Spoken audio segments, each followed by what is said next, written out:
भूत पिशाच निकट नहीं आवे, महावीर जब नाम सुनावे। इस सिद्धांत पर चलने वाले बागेश्वर धाम के स्वामी धीरेन्द्र कृष्ण शास्त्री आजकल ढेरों सुर्खियां बटोर रहे हैं, पर हजारों बाबाओं की तरह उन्हें भी सवालों के घेरे में खड़ा कर दिया गया है। क्या बागेश्वर सरकार सच में बिना समस्या बताए समाधान देते हैं? क्या बागेश्वर धाम जाकर भूत पिशाच बाधा चुटकियों में दूर हो जाती है? क्या है बागेश्वर धाम की भभूति का असली रहस्य? आखिर क्यों केवल 3 रंग के कपड़ों में ही नारियल बांधा जाता है? कैसे लगती है बागेश्वर धाम में अर्जी? आखिर बागेश्वर सरकार के पास ऐसी कौन सी शक्ति है जो न केवल हिंदुओं को बल्कि दूसरे लोगों को भी मंत्रमुग्ध कर रही है? जज, तहसीलदार, एमएलए, मंत्री, यहाँ तक कि मोदी सरकार के दिग्गज नेता, साथ ही अमिताभ बच्चन और साउथ के बड़े बड़े अभिनेता भी यहाँ सर झुकाने आते हैं। और सोनू निगम ने भी बागेश्वर सरकार का बढ़ चढ़कर साथ दिया है। तो फिर देर किस बात की, चलिए जानते हैं क्या है बागेश्वर धाम सरकार की असली सच्चाई। इस चमत्कार का रहस्य शुरू होता है मध्य प्रदेश के एक छोटे से जिले छतरपुर में बसे बालाजी महाराज के मंदिर से, जिसके पास एक शिवजी का मंदिर है जहां कोई बल्ब या एलईडी आज तक रोशनी नहीं कर पाया, क्योंकि ये मंदिर केवल दिए की ज्योति से ही रोशन होता है, जो अपने आप में एक चमत्कार है। पर असली चमत्कार होना तो अभी बाकी था, क्योंकि छतरपुर की मिट्टी से अब वो सनातनी वीर आगे आया जो खुद को सनातन धर्म का सर्वश्रेष्ठ योद्धा मानता है और आज के युवकों की आंखों से फेक सेक्युलरिज्म की पट्टी को हटाने का दावा करता है। और वो कोई और नहीं बल्कि बागेश्वर धाम के पीठाधीश्वर श्री धीरेन्द्र कृष्ण शास्त्री जी हैं। पर ये लड़ाई इतनी भी आसान नहीं है, क्योंकि आपने केवल 26 वर्ष के एक युवा को देखा है जो बालाजी की कृपा से चमत्कार करता है।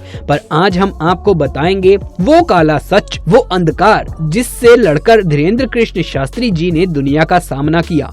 गरीब परिवार में जन्मे धीरेन्द्र बचपन से ही जिम्मेदारियों के बोझ तले दबा दिए गए और घर का अनाज, कथा और रामायण पाठ करके आता था।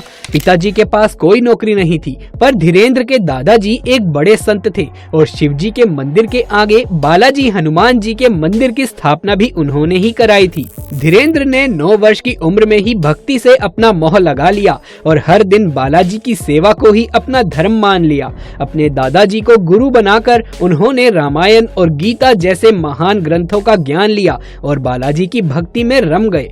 पर इस समाज में जीने के लिए इतना ही कहाँ काफी है।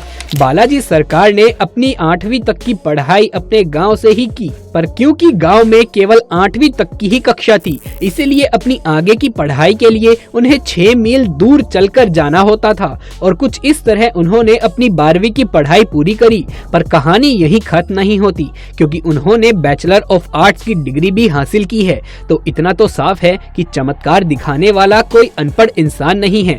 पर सवाल उनकी पढ़ाई का नहीं है, उनकी शक्तियों का है कि कैसे पीड़ितों का दुख सुने बिना उनकी कमल एक कागज पर उपचार लिख देती है, और जिसे वो बालाजी की कृपा कहते हैं। इस राज से पर्दा उठाने के लिए हाल ही में उनके रायपुर की सभा में टाइम्स नाउ, एबीपी न्यूज और भी बहुत से न्यूज चैनल के पत्रकार गए और यहाँ उन्हें लगा सबसे बड़ा झटका। वहीं खड़े खड़े पत्रकारों के पैरों तले जमीन खिसक गई, क्योंकि बागेश्वर सरकार ने उनमें से एक पत्रकार के बारे में बिना कुछ पूछे ही पर्चे में लिख दिया और ये सारी बातें 100% सच निकली। इतना ही नहीं, उन्होंने पत्रकारों द्वारा उठाए भक्तों को स्टेज पर बुलाया और उनका ही कहा पर्चा भी पढ़ा और वो बातें भी बिल्कुल सच निकली। पर अब सवाल ये है कि क्या ये माइंड रीडिंग है? क्या ये कोई साइंस की टेक्निक है या फिर सच में एक चमत्कार है? हाल ही में श्याम मानव नाम के एक शख्स ने बागेश्वर धाम सरकार पे अंधविश्वास का गहरा आरोप लगाया और ऐसे ही कई सवाल भी उठाए। यहाँ तक कि उनका दावा तो ये है कि नागपुर में आयोजित बागेश्वर धाम सरकार की एक सभा में उन्होंने बागेश्वर धाम सरकार को अपनी शक्तियों का प्रमाण देने को कहा और कहा कि अगर वो ये सिद्ध कर पाएंगे तो उन्हें 30 लाख का इनाम भी मिलेगा। पर बाबा वहां से भाग खड़े हुए।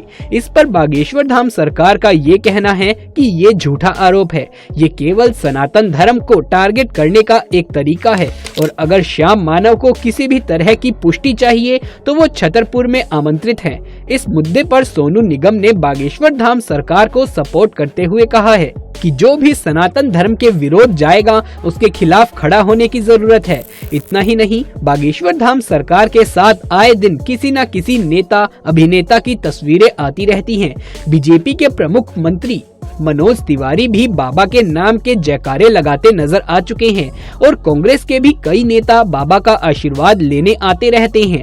बागेश्वर धाम सरकार सिर पर पगड़ी पहने और तिलक लगाए हमेशा मुस्कुराते रहते हैं, पर अगर इनके सामने कोई झूठी पीड़ा या छल कपट के भाव से आता है तो उसे डांटने में भी ये कोई कसर नहीं छोड़ते।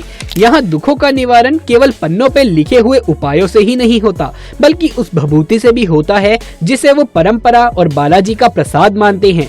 ये भक्तों में बांटी भी जाती है।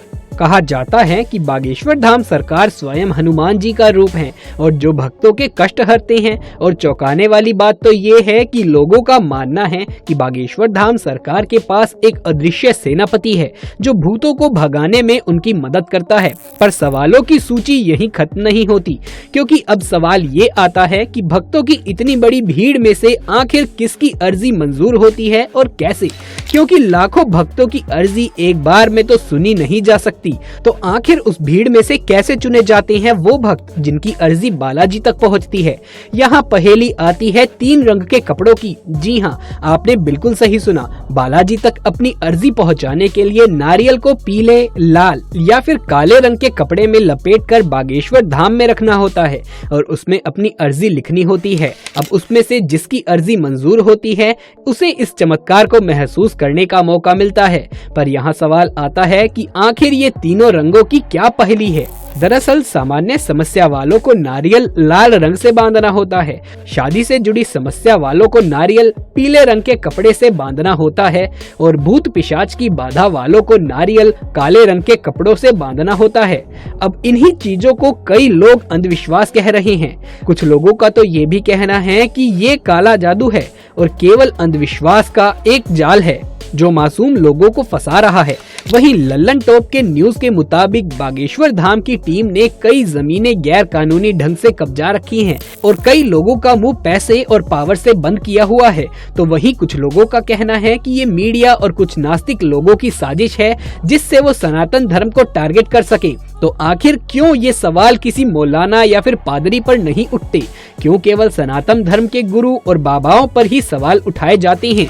बागेश्वर धाम सरकार गरीबों के लिए भंडारा भी चलाते हैं और गरीब लड़कियों की शादी भी करवाते हैं। इन चीजों को मीडिया क्यों नहीं दिखा रही?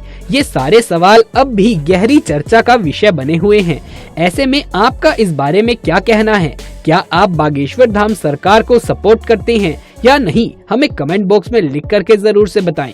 ऐसे ही राजों पर से पर्दा उठाने के लिए हमारे चैनल को सब्सक्राइब करना बिल्कुल भी ना भूलें।